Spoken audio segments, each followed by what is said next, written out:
Hello, folks. Good evening. How are you today? You're welcome to another edition of Just Banter, a very exciting one at that, for that matter.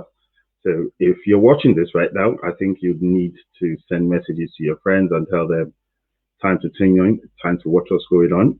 This is a very, very important topic. It affects so many Nigerians all over the world. Nigeria is the largest, or should I say, the most populous Black nation in the world, filled with super intelligent people, super industrious people, very, very important to the entire world.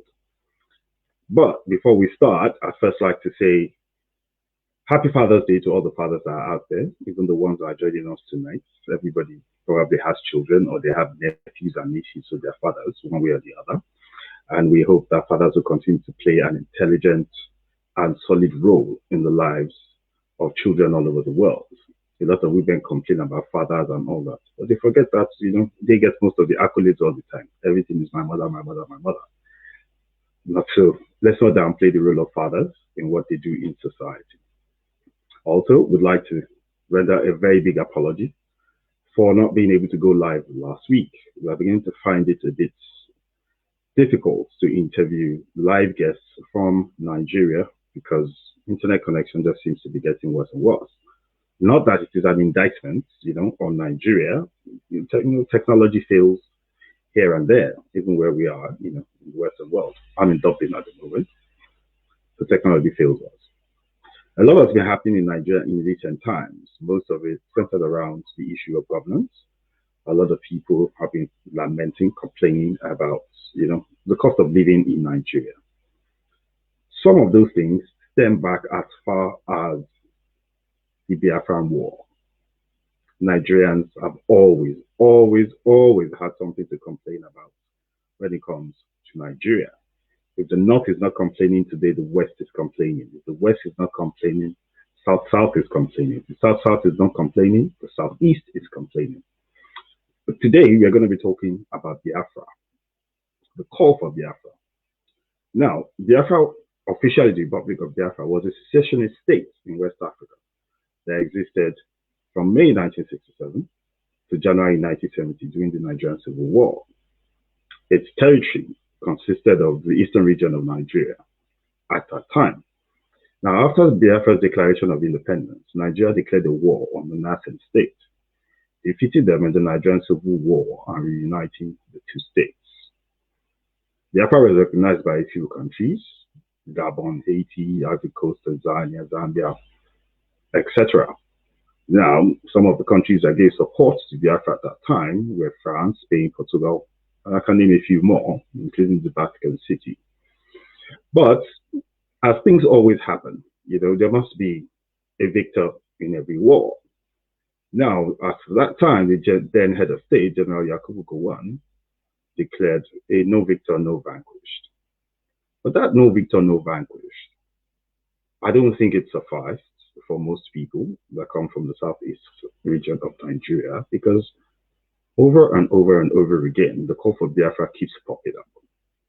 In 1999, on the return to democracy for Nigeria, we saw the rise of MASSOB, which is the movement for the actualization of the sovereign state of Biafra, come up, and they started asking for Biafra all over again.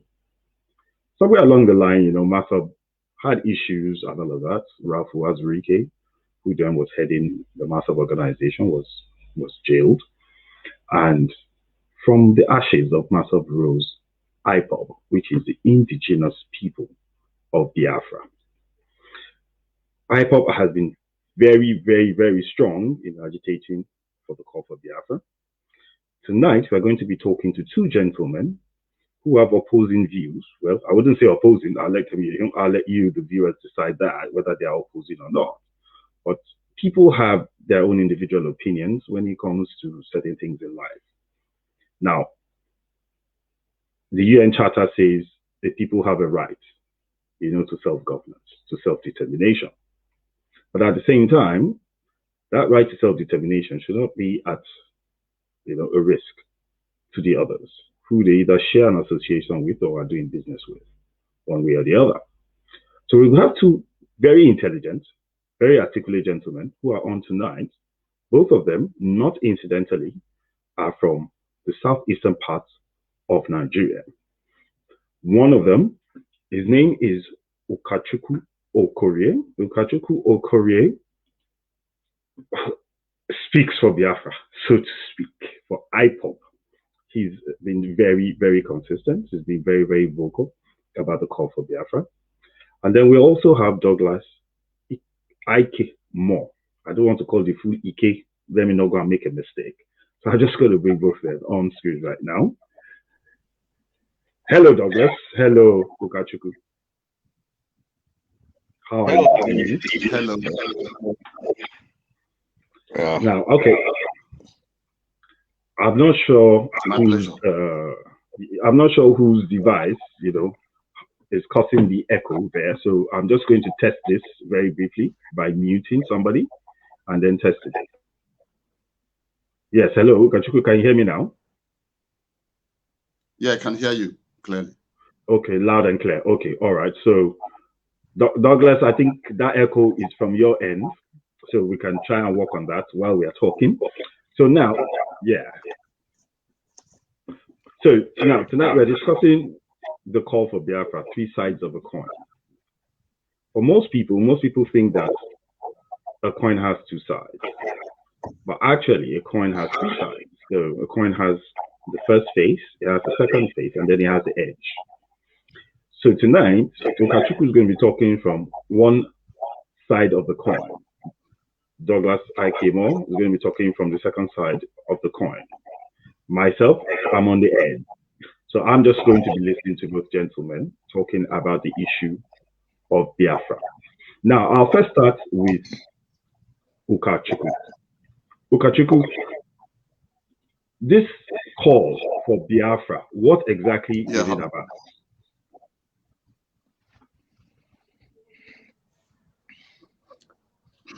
Thank you for having me in this your wonderful in a nutshell, Biafra is just an expression of the dignity of man, particularly the black race.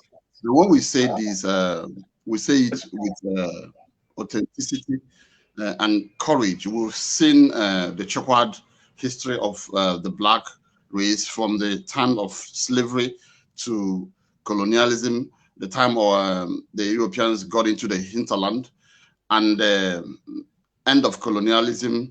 We are in the era of neo-colonialism. But why do Biafra need to come on? If we can recall the meeting at the Berlin Conference, it's the partition of Africa without our consent. You can't just talk about somebody.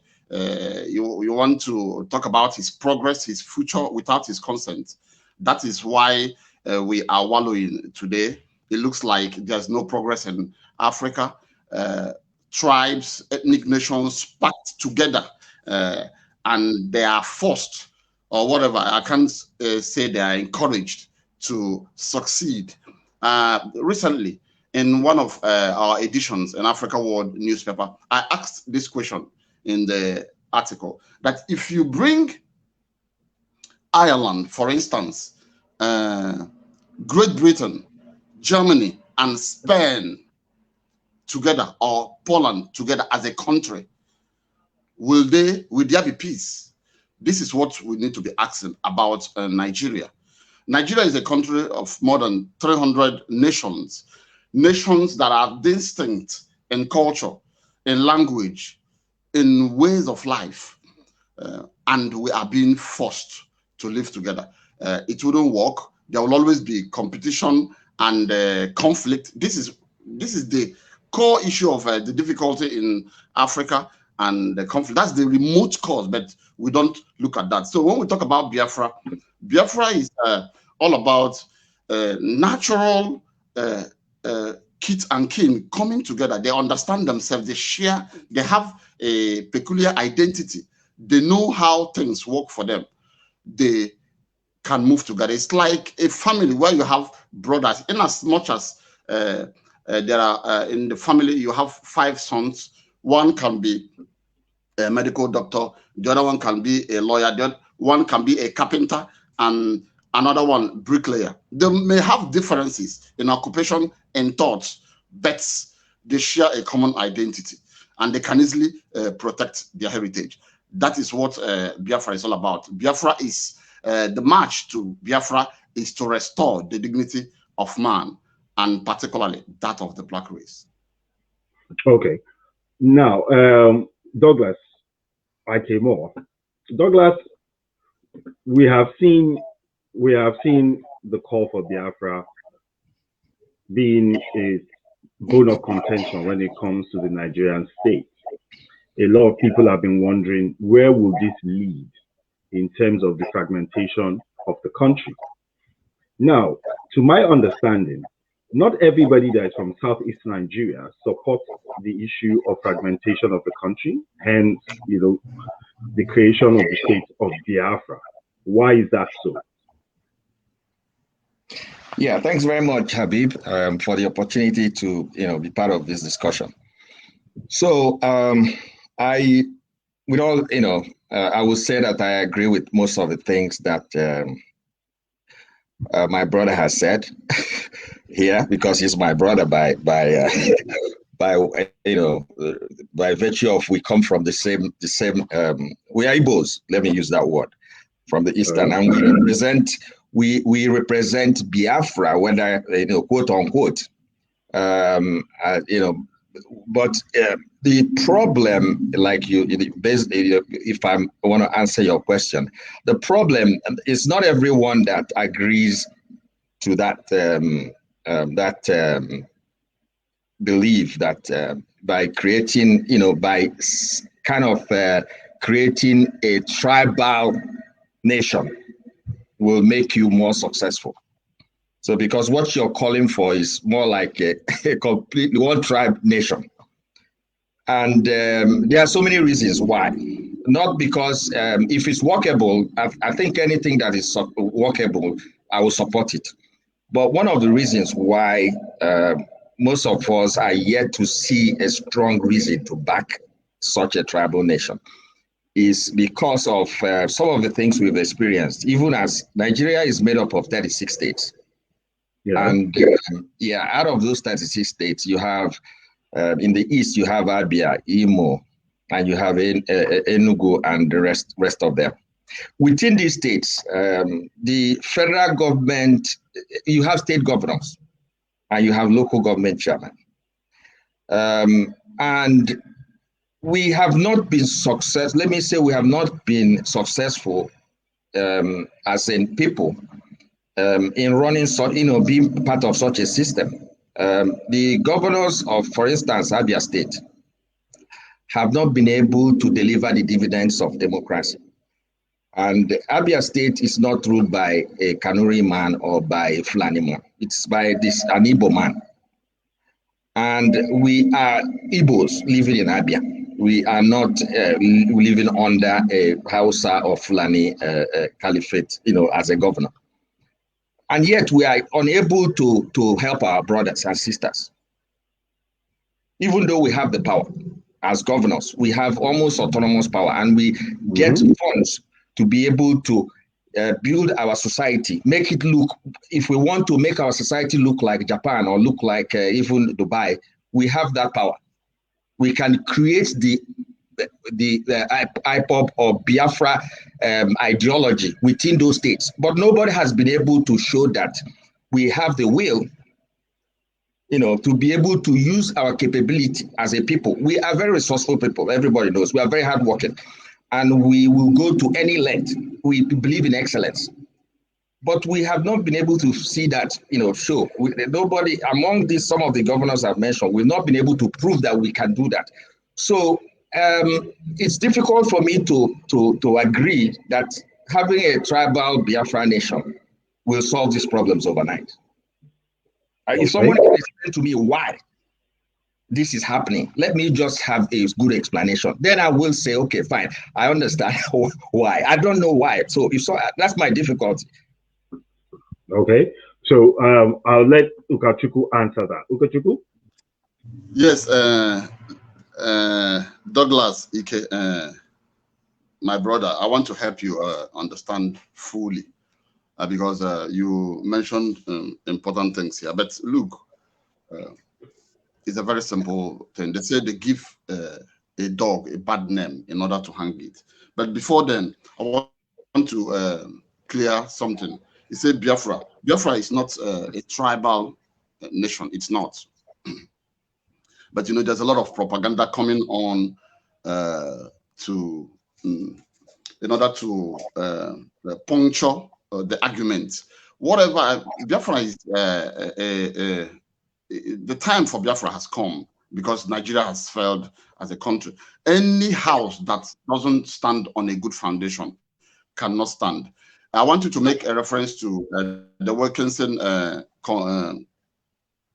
committee, in which the Eastern region, they try to partition the Eastern region and trying to create tribes, even Igbos denying they are Igbos, but not going deep into that. I talked about giving a dog a bad name in order to hang it. After the Civil War, or during the Civil War, the Eastern region was partitioned in order to make the Biafra not to have the cohesion. Some of our kith and kin on the fringes of Biafra, you know, most of them suffered during the Civil War. And apart from that, the divide and rule tactics of the British, they taught the Fulani that tactics. And after the war, they created a new elite. They created a new elite to be in charge. You know, suffering after the war, many things happened in Nigeria. You talk about the policies of indigenization policy that they sold all the companies that were not handy to get involved. Are you talking about the 20 pounds? These are the people that rose from the ashes of a war.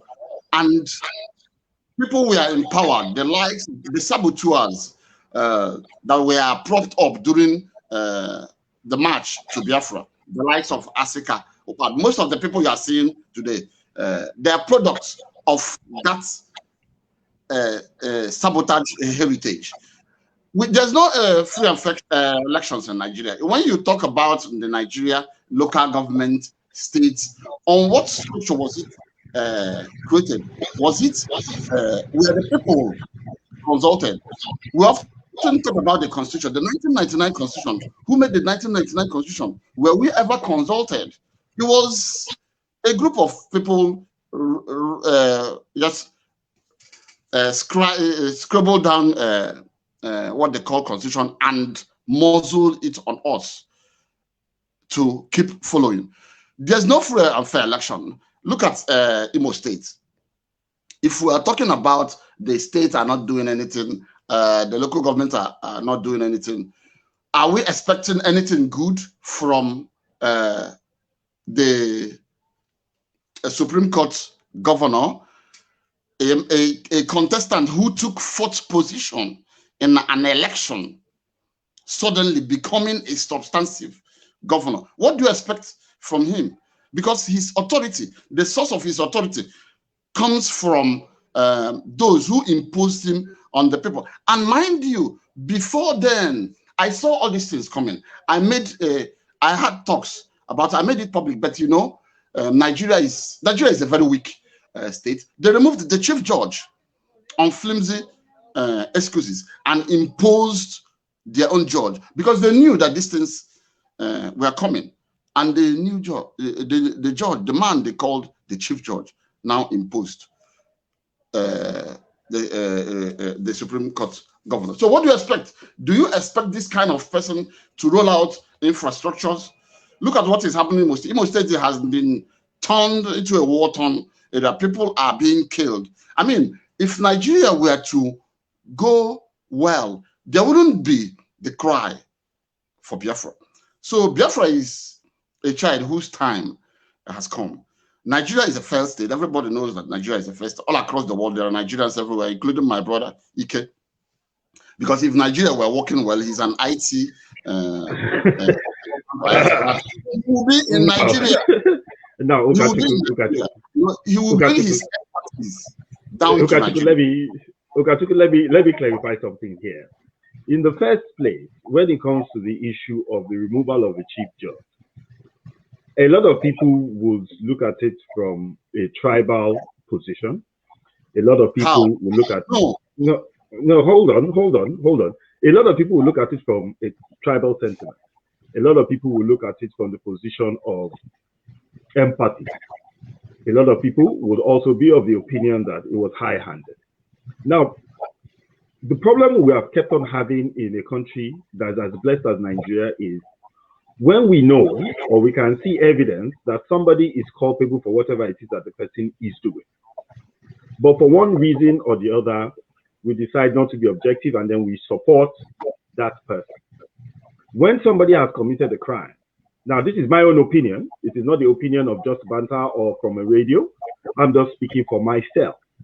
Now, if a man who claims to be the chief interpreter of the law of the Federal Republic of Nigeria, a country with so many human beings within it, can forget to declare his assets, on what grounds would that man be able to stand to hold other people who are not declaring their own assets? That is my own, yes. So that is my own, purview of that particular issue. But I do not want us to digress. I want us to stay on topic and talk about this issue that is threatening to tear West Africa apart. Because whether we like it or not, we have to understand something. The Hausa Fulani, or rather, let us be very straightforward. Hausas are different. Fulanis are different. Fulanis are exactly. That's why I was correcting. That's why I was correcting myself. Now the Fulanis are about 27 million, and they spread all the way. They're the ones tearing West Africa apart, not the Biafra issue. The Fulanis are tearing West Africa apart. I wouldn't go as far as that. We have our fact. These are migrant sets of people that came in from Futajalon in Guinea and conquered the Hausas. The British came and saw that these guys share their ways of impoverishing their host. They fought with the British, and when they defeated, when the British defeated them in 1902, they now gave them power. Seeing that these guys, few of them, imagine a few nomadic cattle rearers can lord it over the big houses. Maybe we can give them power. They now extended that authority by merging the northern, what they call the northern Nigeria and the southern Nigeria protectorate, knowing fully well that the north is very, very poor. Then they reached south, they merged them together and extended that influence of the Fulani to the south. That is what we are suffering today. That is why they are afraid of Biafra. And when Biafra comes, they are afraid that the Hausas, the indigenous, those that have not only Hausas, there are hundreds of tribes in the north. We don't talk about it. They only talk about tribes in the south. Nigeria has 300 and something tribes. Not up to 10 ethnic nations or tribes are in the south. The rest, 300 and something, are in the north. Nobody talks about it. They always talk about one north. There's nothing like one north. If you followed issues during the time of Jonathan, if he was strong enough and finished his second tenure, you would have seen the big crack in the north.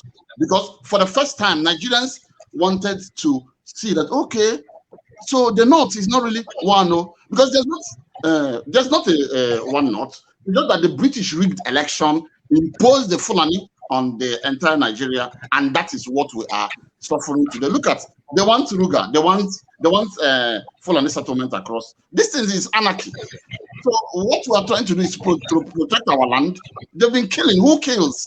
Our culture. My brother is there. We abhor killing. To shed blood is not part of our culture. But you can't just keep quiet and an invader will come and take your land. The only language the Fulani listens to is violence. I mean, when you don't have any other option than to fight an invader. That is the only problem. Meanwhile, we're not calling for war. We don't want to fight. But these guys are hell-bent on taking the entire Nigeria as the Fulani country. Look at them. They talk, they brag. Who doesn't? Look at the evidence. Evidence abounds. Everything is there. So this debate on chat, we just, for the sake of chat, Biafra will come. They will not stop it.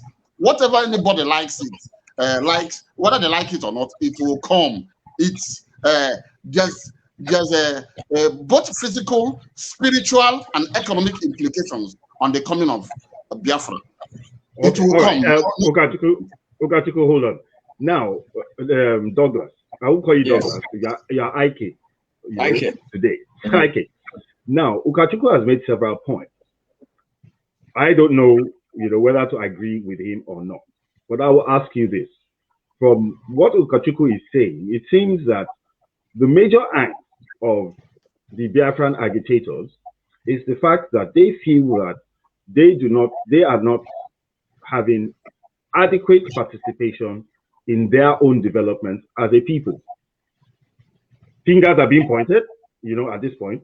So from what Ukachukwu is saying now is more or less a case of they have an angst with the Fulani people because they feel the Fulani are running Nigeria.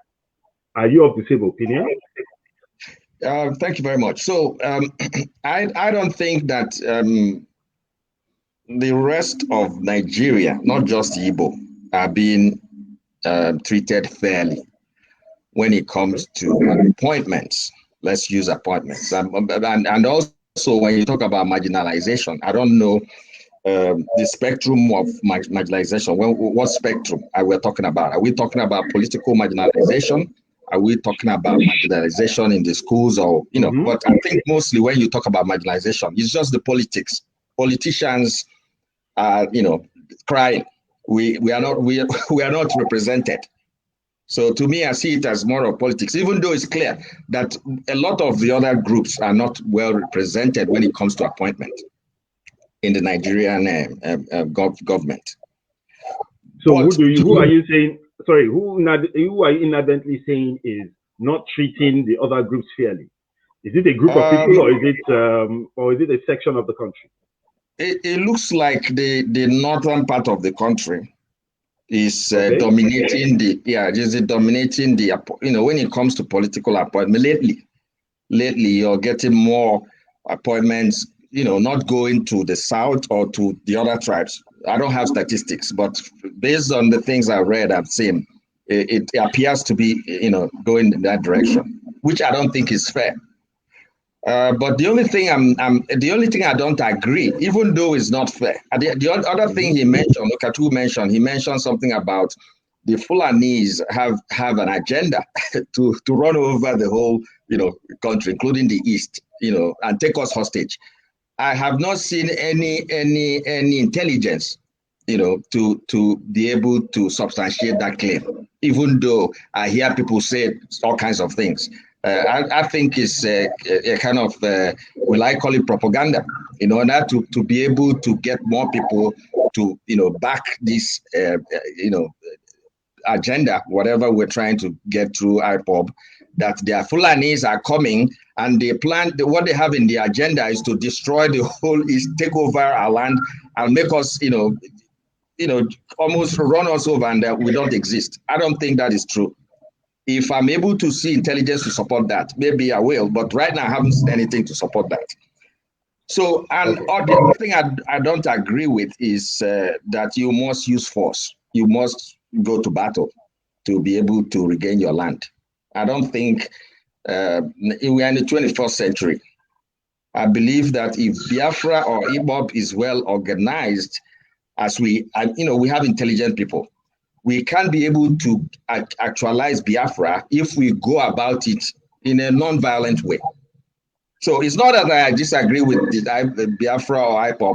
I only don't agree with the way that it's been approached.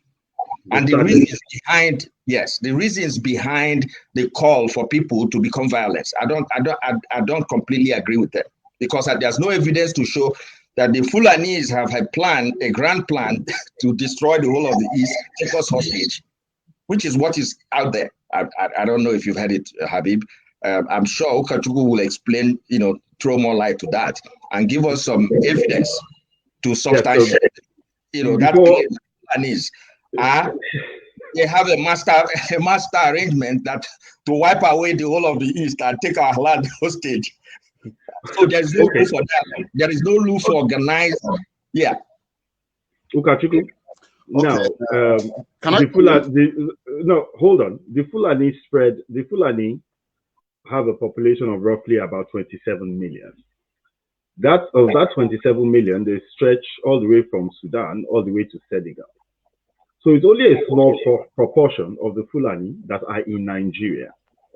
So where exactly, or what is the evidence to back it up that the Fulani want to take over the land, in other parts of the country? Because in the first place, there's a lot of discontent over the issue of the Fulani grazing their cattle and passing through people's farms.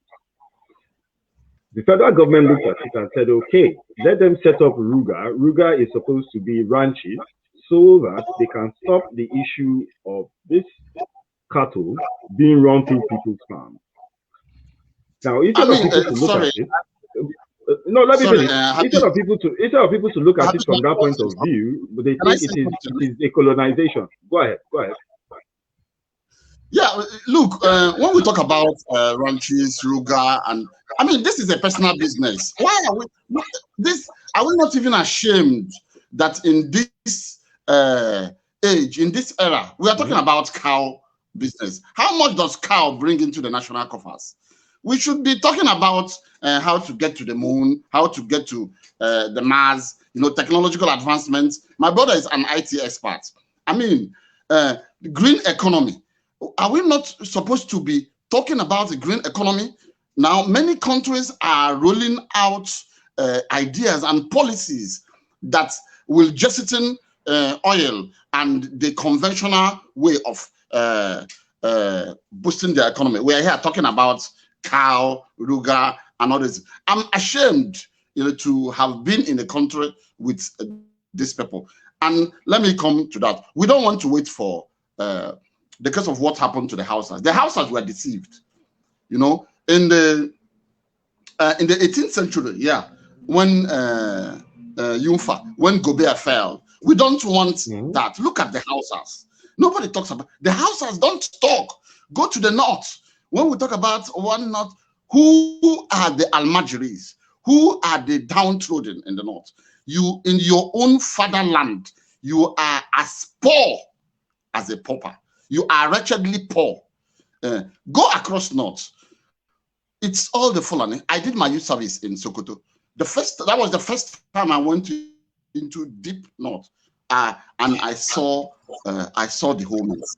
I was the student union leader at Nnamdi University. So I was opportuned to tour all the federal universities and state universities and colleges. I have contact across all nations in Nigeria. So in the north, the Fulani has emasculated them. And this is what they try to do in the rest. They've succeeded. Anyway, if not the coming of IPOB, brothers, farms, our mothers and sisters, they can no longer go to farms. Oh, didn't you see, or haven't you been seeing that people are being hacked off, legs, heads are being butchered in the farms? People are now afraid to go to farms. Have you not seen how they rear cattle in our farms, in our backyards? Haven't you seen that? Look at the governors, those that they impose on us. They're giving them lands for their private businesses. How many Southwest, how many Yoruba men doing business in Kano were given free land?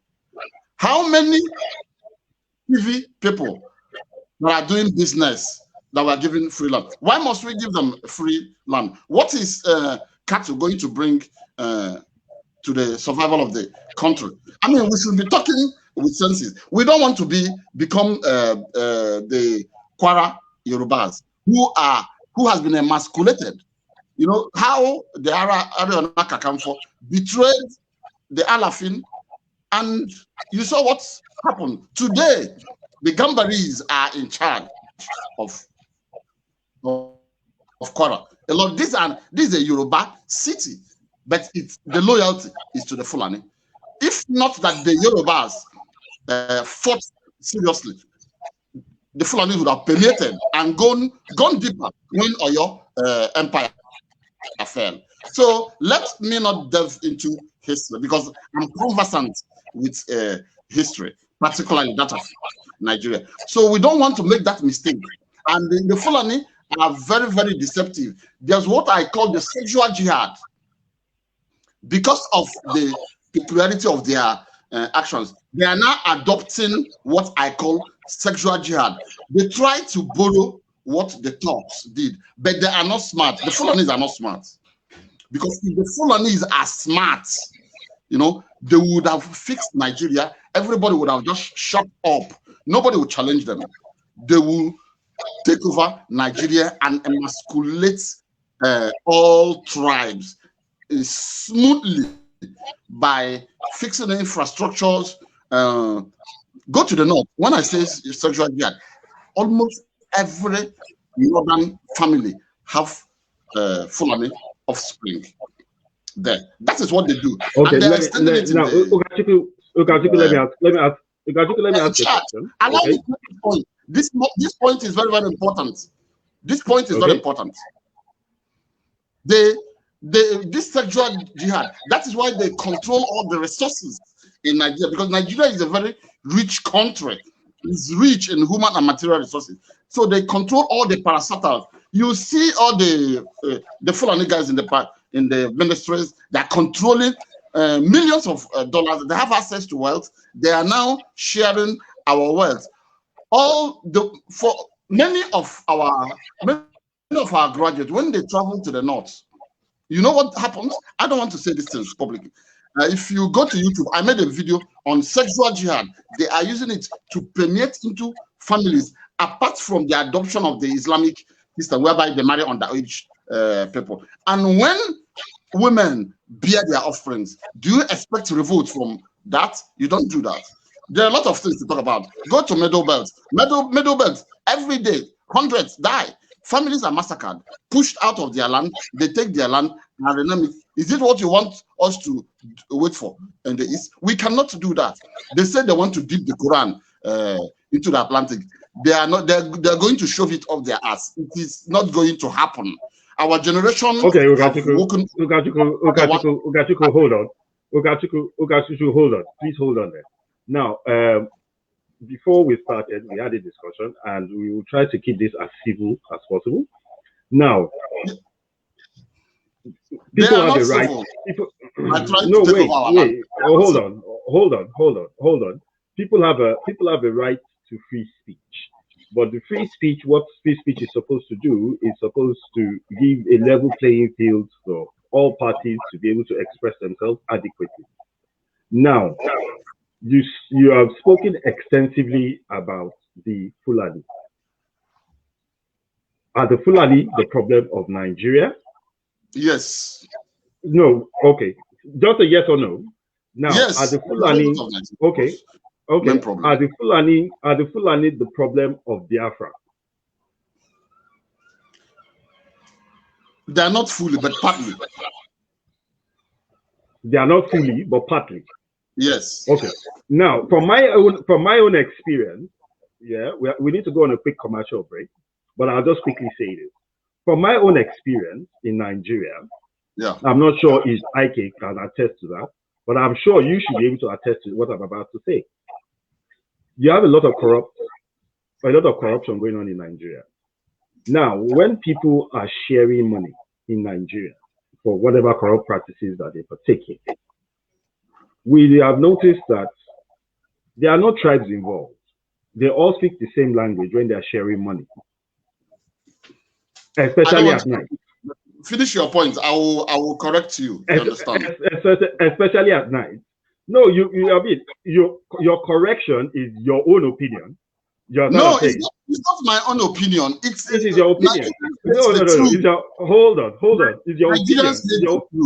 Hold on, because it's your. Let me tell you why I say it's your opinion. You see, in the first place, you have the Federal Character Commission, you have the Constitution, And then you now have the established 3 tiers of government, which is local government, state government, and federal government.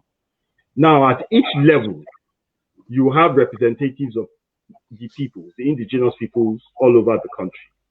We have not seen yet where a Hausa man is a governor in any of the southwestern states.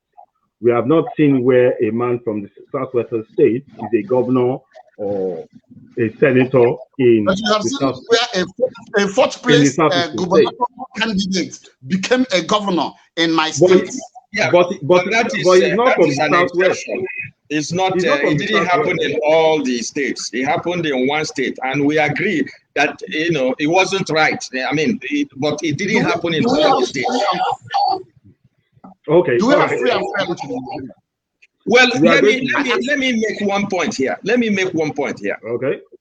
Corruption is a common denominator, and it's corruption. That common denominator, whether it's in a country called Nigeria or in a country called Biafra, is what has brought us to the level where we are. Remember, the 1966 coup. Do you know the reason why the officers, had a coup? They said it was corruption, right? And that coup, was mostly Igbo. Most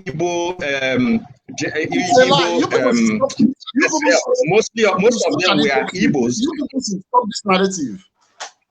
No. The people who led the coup, maybe not all the people that were involved, but the people that led the coup, Zogu was an Igbo man.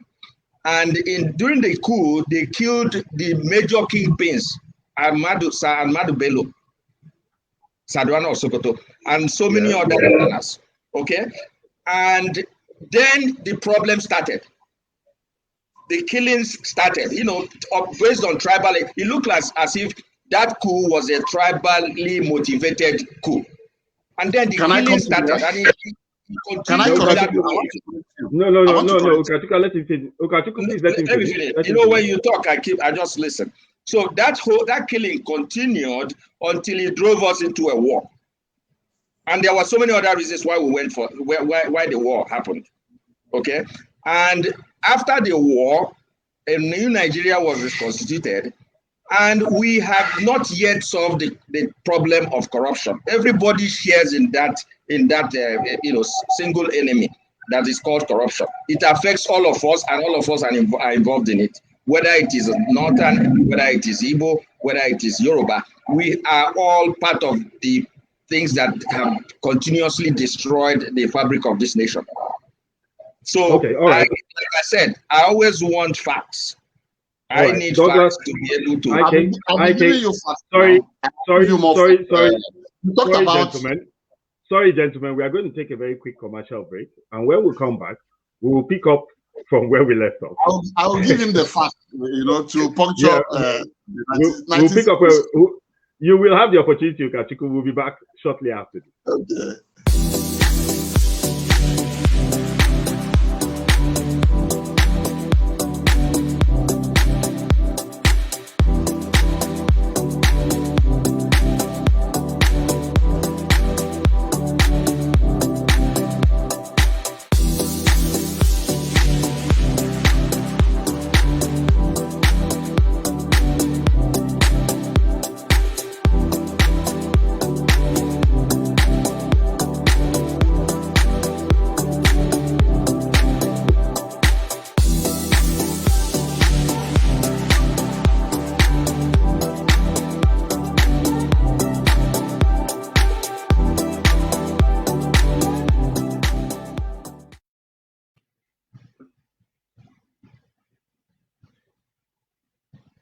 Good evening, folks. If you're just joining us, you are welcome to another edition of Just Banter, a very, very interesting one at that. Tonight we're talking about the call for Biafra, the 3 sides of the coin. We have 2 very interesting gentlemen, both of them from the southeast region of Nigeria, both of them very articulate, both of them actually picking their points and trying to win over the third side, who is, in this case, myself, my humble self. I am, let's just say, a little bit bemused because Both of them are throwing very, very, interesting angles to the argument. Now, Biafra is and always has been a contentious issue. It has led to a war, a civil war in Nigeria between 1967 to 1970.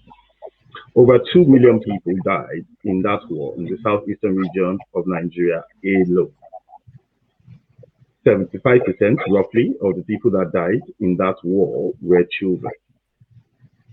Now, the reason why I'm mentioning this point is, regardless of how we all feel about the issue of self-determination or otherwise, war should not be something that anybody should wish for. It should be a case of agitation should be done from the perspective of trying to win hearts, not to win blood. Now, tonight we are talking to Ukachukwu Okorie. Ukachukwu is very, very vocal about the issue of IPOB. Ukachukwu speaks a lot of the time from the position of Biafra needs to happen. Also, we have Ike Moore. Ike is an IT consultant, he's a social commentator. Ike is of the opinion that things should be done peacefully. It should not necessarily have to be a case of a violent agitation. But we have seen that consistently the Nigerian state seems to have trouble in managing issues like this. Now, is the Nigerian state responsible for the level of violence that we have seen in recent times? We're going to get an answer or two by having this discussion with both Ike and Ukachukwu. Sorry, I keep mixing the two up because it seems so similar.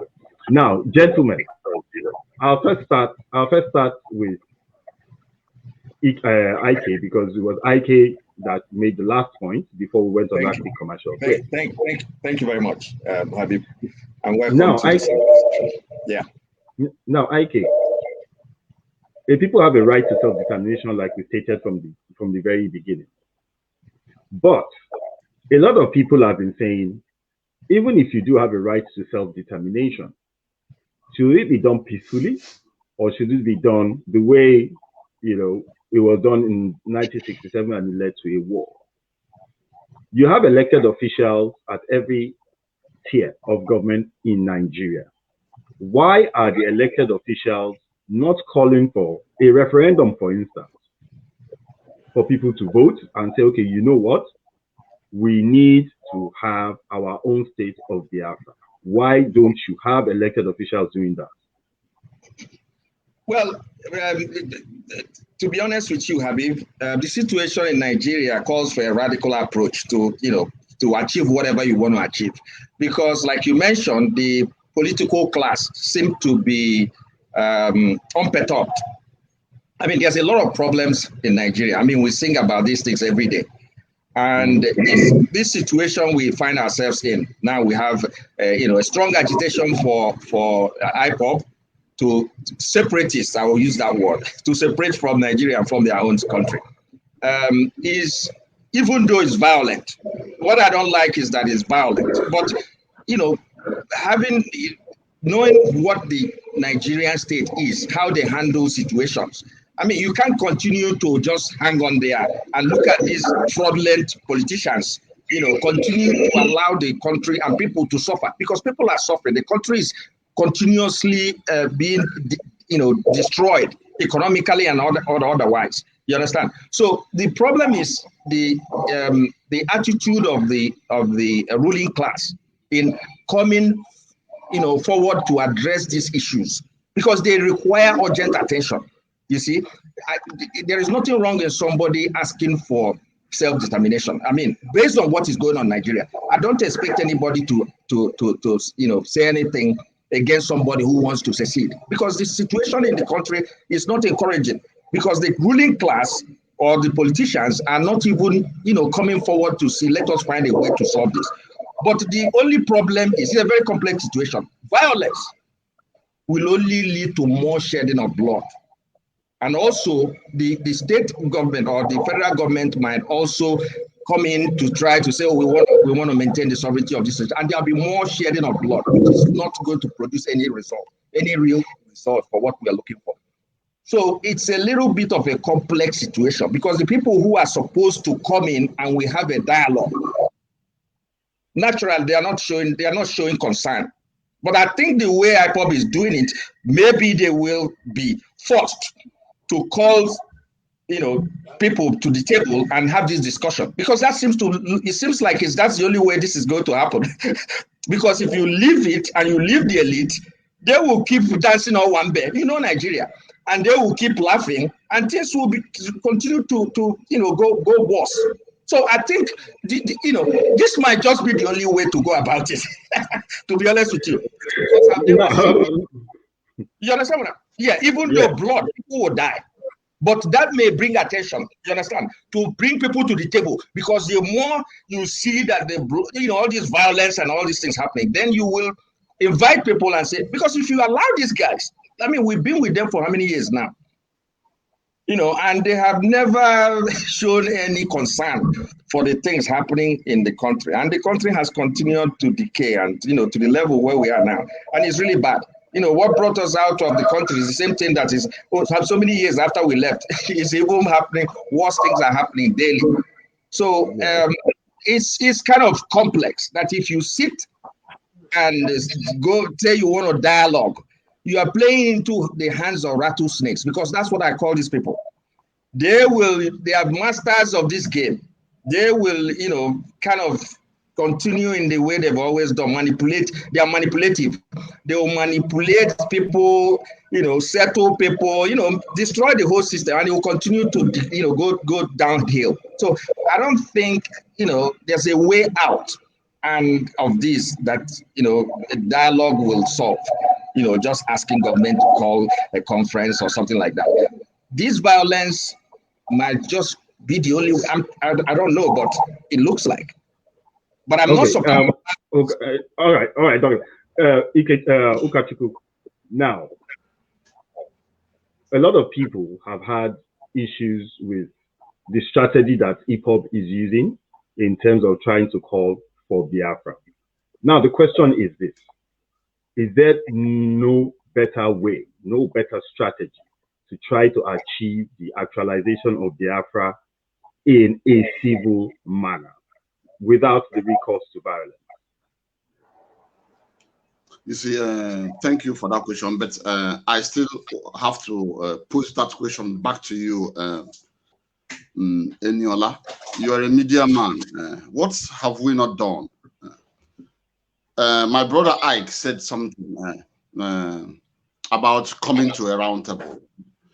Have they ever invited Nigerians for a round table? The 1999 constitution happened. Did we make an input to it? Who wrote the constitution? Abdul Salam Abubakar brought out, a group of Hallelujah boys, and they wrote a constitution and shoved it down our throats. And because we are in a haste to transit from military to civil rule, Nigerians took it. And where do we start? From the set up, from the foundation. I said, any house that doesn't have a good foundation cannot stand. The British, Nigeria, ab initio from day one was a company. You know about that. If you search history, Top Mango there is a company. It's of their commercial interest. And they saw in Fulani people that they can share the same commercial interest, and handed them over power, rigged everything. Everything in Nigeria is rigged, is falsified, and we are here talking, we're just gallivanting, rigmaroning. The Fulanis, they don't have the Fulanis in Nigeria don't have good intention. Sorry to say about that, but we all know that. Look at what will happen today. Yes. But Ukachukwu is Absalam Abubakar. Is he Fulani? He's not Fulani. Okay. Where is he from? Maybe you correct me. Where is he from? Absalam Abubakar is Nupe. He's from Niger State. He's Nupe. Okay. When you look at when the Fulani conquered the Hausa, which who are the majority in that area, they spread the conquests all around. Today, who do they fight with? Fulanis are very few. They are foot soldiers. These people, they have propped up. They cannot do anything. Even they have foot soldiers in the south. They have foot soldiers among the governors. Look at the governors. When they dish out policies, you'll be wondering, are these people really, were they elected by the people? I don't know if you understand me. Yes, when I'm a governor you. South or East talks, you will be wondering, is this man a governor of a state? The governor will be making anti-people policies. Look at during the lockdown, the goods that we are shared, given to them by the Westerners. They went and locked it up. People went about hungry. They had to invade these warehouses. Stacks, bags of rice and food items were. But that was all over. But that was all over the country. That was all over the country, wasn't it? So you see the kind of, when we talk about look, the leader of every organization guides the organization. His personal idiosyncrasy. That's what I believe. When you say the Nigerian system is corrupt, yes, it's corrupt because the leadership is corrupt. If the leadership is right and getting something right, every other person follow it. That is why we make law.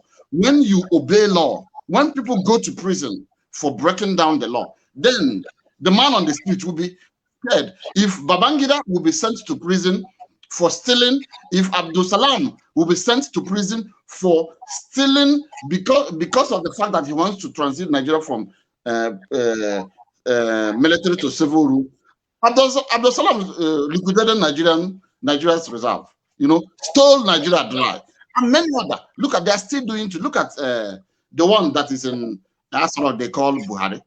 Borrowing every day, is borrowing Nigeria to stupor. Are we not seeing these things? Now, going back to the coup in 1966, they say it's an Igbo coup. It wasn't an Igbo coup, but they rewrote the history in order to give. But can you enlighten us? Can you enlighten us a bit on that? Good, I will do that. First of all, not to go deep because it's let's just try and make it. Let us try and make it. They tried to forget an Igbo guy that was killed in that coup. Who was that? General of Nigeria. He was the one who is in charge of the armory, and he was shot by I've forgotten who, one of the majors shot him. He's an Igbo guy. Shot an Igbo guy too. Are you talking about what of Okotie, the finance minister? Okotie, if you look, is Uroboy Shekir or so. If you talk about he's not Igbo. He's not Igbo. Exactly. So to tell you that the Biafran issue things is not an Igbo thing, they try to give the Igbos a bad name in order to hang them. And people have been buying this rubbish. That is why we are out to readdress the issue, to correct the lies that have been told. The publication that I run, Africa World Newspaper, we have a condensed message that says, unless the hunter gives his account, the story of the hunt will always follow the hunter. That is what is happening in Nigeria. All right. Okay, Ukachukwu, let me ask. It was never an Igbo coup, and we are still singing that song. It should not be taken as an Igbo coup. Okay, let me take Ike on this. Now, Ike, Ukachukwu says it's not, or it was not an Igbo coup. Let's agree with Ukachukwu for a minute. The point where we are right now is a point where the country is about to fragment, is about to implode on itself. What are elites, Igbo elites, educated Igbo elites like yourself? What are you doing to try to make sure that Nigeria does not go up in flames in this call for Biafra? Get your self-determination, but don't let it descend into a bloodbath, a war. What is the Igbo elite like yourselves? What are they doing? Well, I would not consider. Well, if you call me an Igbo elite, I think I have another where I see the elites, the people we call the elites, the Igbo elites. These elites that you're talking about are the same people that have, benefited from Nigeria. Most of the elites, or the people with a voice, I would say, are people who have benefited from the system, and people, they don't want the system to disintegrate, to be honest with you. And they are not doing enough to be able to bring people together. I don't even know if they have a strong voice nationally to be able to make their case.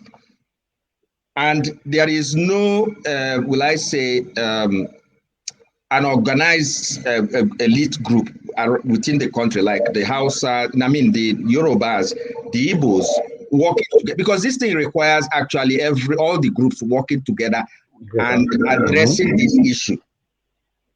The Igbo elites have benefited. Most of them don't want the system to break up. And most of them don't know how to. They don't have that zeal. You know, somebody who is comfortable, they don't have that zeal, that drive. The only reason why it appears that they are being affected now and they are saying something is because of the killing and the insecurity. And they are a little scared. But if there were no killings, no insecurity, these same people will be lounging and be having fun within this decaying, destroying system. So the elites, to be honest with you, are people who have washed their hands in debt. Will I call it debt or blood? And they are not ready to speak out. They are not ready to come and help the people who are being impacted. So it's a very complex situation, which I feel that's why I said I don't support violence. But it looks as something has to be in the way it's going for people to be afraid and say, hey, we have to do something before this thing gets out of hand. Because left to it, they will not do anything. Now, Ukachukwu, the question I have for you is this. You have, an idea of what Biafra should look like under the circumstances. So we have seen different types of maps of what the idea of Biafra, the landmass it should occupy, and things like that. We know presently the core Igbo states occupy roughly around 400 or is it 40,000 square kilometers. Now, the maps of Biafra that we have seen, the recent ones, seem to have taken most of the South states as well as part of Biafra. And there are some people from the South who say no, South is very different from the Southeast. If we do not have the same agenda as the Southeast, so why should we be tagged along with Biafra? How do you intend to resolve that as an organization, IPOB? Eyinola is very simple. The call for Biafra is not a call to violence. It's not a call to war. We're talking about referendum. We said, like you said, rightly said, let us sit down. Even in marriage, husband and wife sit down. Even when they talk about divorcing each other, things are breaking down. They have children, they have properties together. They have to sit down and sort it out. Even if they cannot sort it out themselves, there will be a third party to arbitrate in that respect. That is what we have always talked about in Nigeria. Nigeria is a big country, rich and resources, human and material resources. But unfortunately, people wallow in penury and poverty, and that is not what we want. We know we can do better. We know we are creative. We know their talents are abundant. We are not even talking about the resources. I wish we can just dig the whole resources, oil, and just throw it out. And let us just have humans. They can go with resources. Many countries we have traveled to in the West, they don't even have a tip of what we do have in Nigeria. Imagine, we don't have electricity in Nigeria. Do you know that if you have 24 hours electricity, Nigerians are industrious. They can drive the economy. They can power it. But the people we are talking about, they're not ready to talk to fix that. And unfortunately, those at the helm of affairs don't want it. Do you know it's embarrassing that you as a Nigerian will be on the street of Minnesota, on the street of London or in Rome? People will be dealing with you as a Nigerian. They think you are smart, but when they look at your leadership, they will be ashamed. They'll say, is this all you have got? So you, a smart person, look at what is happening. The cows are running helter-skelter on the street of Abuja. We are here discussing about the Ruga and cow. When we need to talk about what my brother is doing, IT, how are we going to go to the orbit? We are talking about technology. Many Nigerians are doing well in different parts of the world. So when we talk about Biafra, we are talking about muscling our talent together for the betterment of man. And coming to your question on South, and it's because of the system. Nigeria is a commercial company. It is a company. It's all about what they will gain. There are Igbos in Benue. There are Igbos in Kogi. You know, they keep partitioning Igbos. There are Ijos in Ondo. You know, they just want, you know, they don't want people to come together. They don't want that cohesion. But what we ask for is referendum. Let people choose. If they want to choose to stay where the Fulani will run, that is their business. If you choose to stay where Biafrans, after all, we are living in abroad. It doesn't mean I can get a visa to visit the Fulani. I have Fulani friends. My best friend in Nigeria, unfortunately, is a Fulani guy. So he has not been happy with me. He's not been happy with me. When we were student leaders, he visits me. He comes to my school. I take him around. We did student politics together. But look, what I want is the betterment of my people. If Nigeria had worked, nobody would be here talking about Biafra. If there are 24 hours electricity, if there are infrastructures, if there's equity and justice, people won't be talking about, people will be going to work, you know, people will be traveling around the world, the currency will be very strong. I mean, there will be strength. The real talk of unity and diversity will be there. But this is a country that the policy, the drive, the progress, their progress by dividing the people, by impoverishing the people, by intimidating the people. This is not what we want. And in the Biafra, which we are agitating, it is a Biafra that God comes first, because we know that once you have the fear of God, you will respect your fellow man. Okay, I'm not saying Ukachukwu, let me ask this. Let me ask this before we go back to Ike. Now, you mentioned earlier, what you are asking for is a referendum. Yes. Now, you have two things working for you in terms of a referendum. The first is IPOB seems to have quite a large followership. Okay? Yes. That is one. The second is this. You have elected officials at different tiers of government in the core Igbo states, and also at the federal level, which is the House of Representatives, and at the Senate. How come you are not able to bring those representatives together, starting from the House of Assemblies, and get them to pass bills asking for a referendum? Thank you. That is a very sweet question, Eyinola. But I would wish you direct it to my brother. He's always talking about. I'm asking you because you are speaking right now as you are now. My belief or my understanding is that I'm speaking to IPOB. I'm speaking to IPOB, and I know that you are in a better position to tell me about that. Tell us. Yes, I want to push a point. Eyinola, you are a Nigerian. Has there been any free and fair election in Nigeria? Let us say the truth. Will Nigeria ever hold election and somebody will not die? Oh wow, okay. I don't know where Ike lives in the US. You know, in as much as in elections there are heated debates, and look at the kind of election Biden and Trump had. Yeah. You know, it's an election that if it were to be in Nigeria, thousands would die. They wouldn't even hand over. But at the end of the day, Trump still handed over. Despite everything, the allegations of forgery and things like that, he still handled. Can there be such in Nigeria? Look at Imo State, for instance. When you bring up that argument, some people still argue that the chief judge. Look at the manner the chief judge came on. Look at the manner that they concluded their case, bringing about a tally that never existed, and shoved it down and removed the guy from PDP and brought in somebody who took fourth position.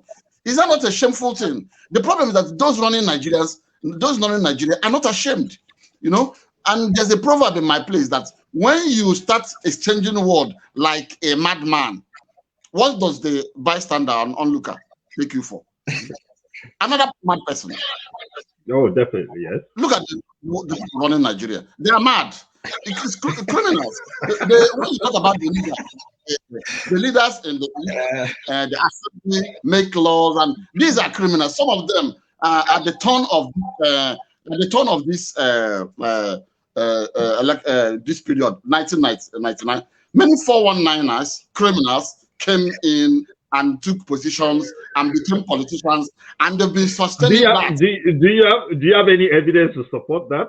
Of course, now that's a very we strong have people like Okorie.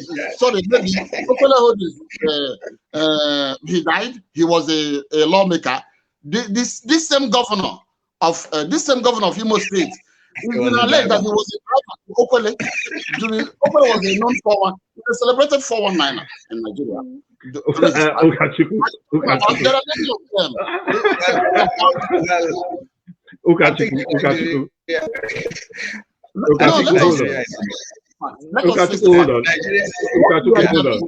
Nigeria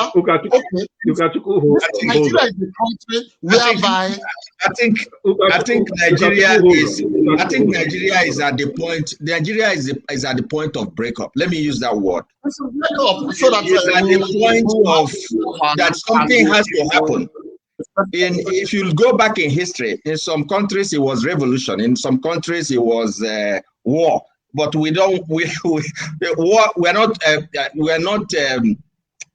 asking for war in this case. Revolution, you have to come together for there to be a revolution. We don't see everyone coming together for a revolution. So I think something has to happen. I don't know what that thing will be. Maybe it will be our own version. It will have its own name for history.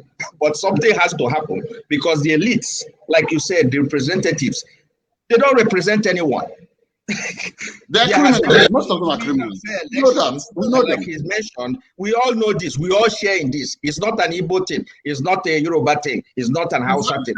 This is cut across the nation. So the masses are, a pile of, they are just, stepping on all the masses. A few people are destroying the whole system. And people are trying to join them. A few people trying to climb up and join them, to benefit from that. And once they go there and they join them, they don't care about what is happening there. So it has gotten to the point where things have decayed so much. Biafra is actually responding to that issue problem, I believe. But there has to be something has to happen because this is gone out of hand right now. It's a situation that, to be honest, without Biafra, something needs to happen to be able to correct the situation of what is going on in Nigeria. Now, gentlemen, usually when we have such an interesting, discussion, we usually overrun our time substantially. Our producers have indicated to us that we have spent 14 minutes so far over time. And the way I'm feeling now, I feel like I could listen to Ukachukwu, both of you, especially Ukachukwu anyway, the whole night. Now, Ukachukwu, fortunately for you, I also have a background in history. So there's a lot that probably you and I will be able to share over time, in terms of ideas, perspectives, and purview when it comes to the historical, concept of Nigeria.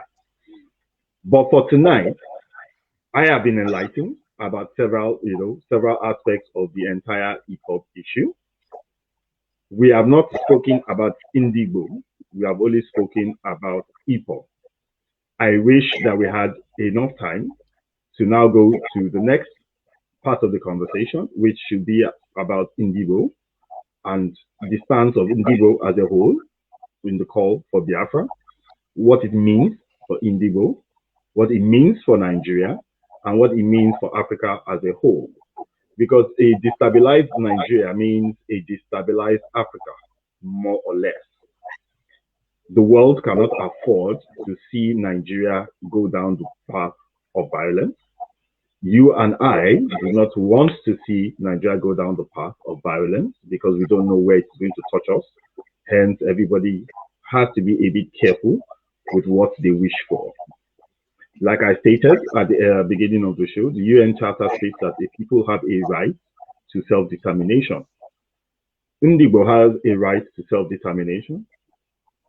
IPOB has a right to try to push the agenda of self-determination and the call for Biafra.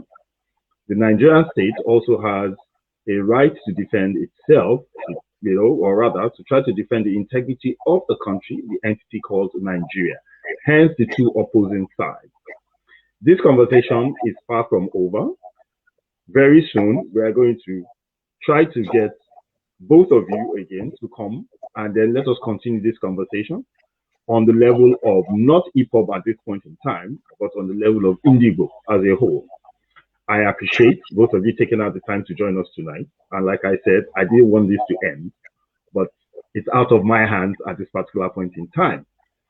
Ukachukwu Okorie, thank you so much for taking out the time to join us. Ike Moore, thank you so much for taking out the time to join us. And hopefully we will continue this conversation very soon. Thank you, gentlemen. Thank you very much. Thank you very much for having me on your show. All right, thank you. Good night. Thank you. Thanks.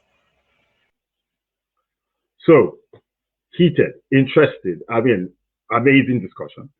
And for me, like I said, personally, I wish we could go on and on and on and on and on, and we continue this discussion.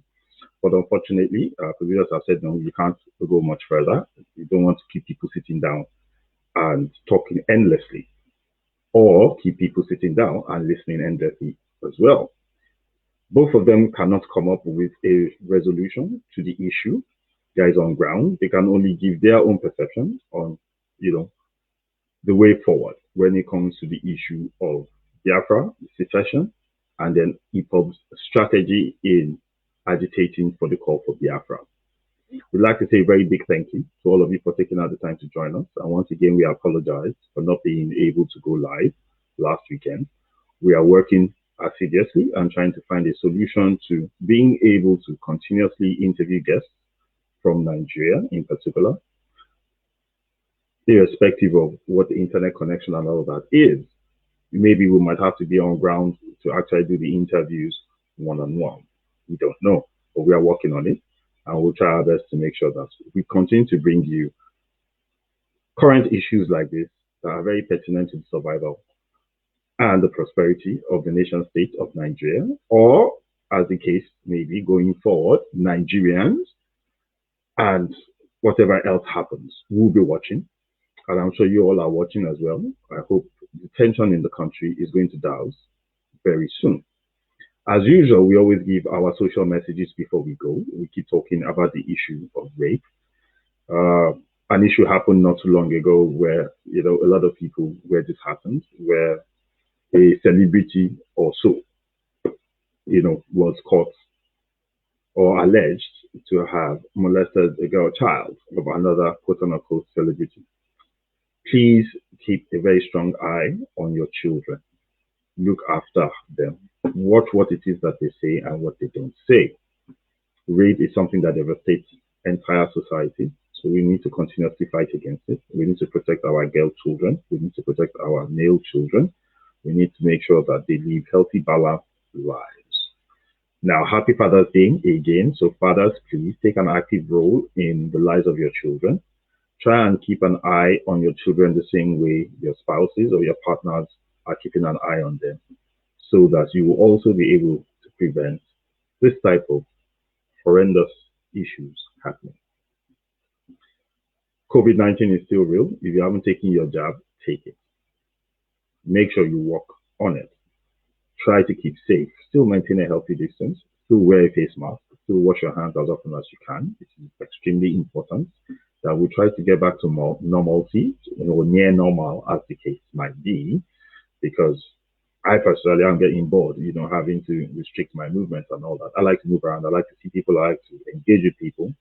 And that is how I'm able to sit in front of you and have conversations like this with such interesting and knowledgeable people. So we do hope that, you know, COVID-19 is kicked into the backyard, as they will say in Nigeria, as quickly as possible so that we can all live our normal lives. Before we go, I saw a very unfortunate incident that happened sometime last week. A young girl was unfortunately killed in a traffic accident where a driver was on the phone, lost control of her car, and killed the poor girl whilst the girl was standing in front of her house.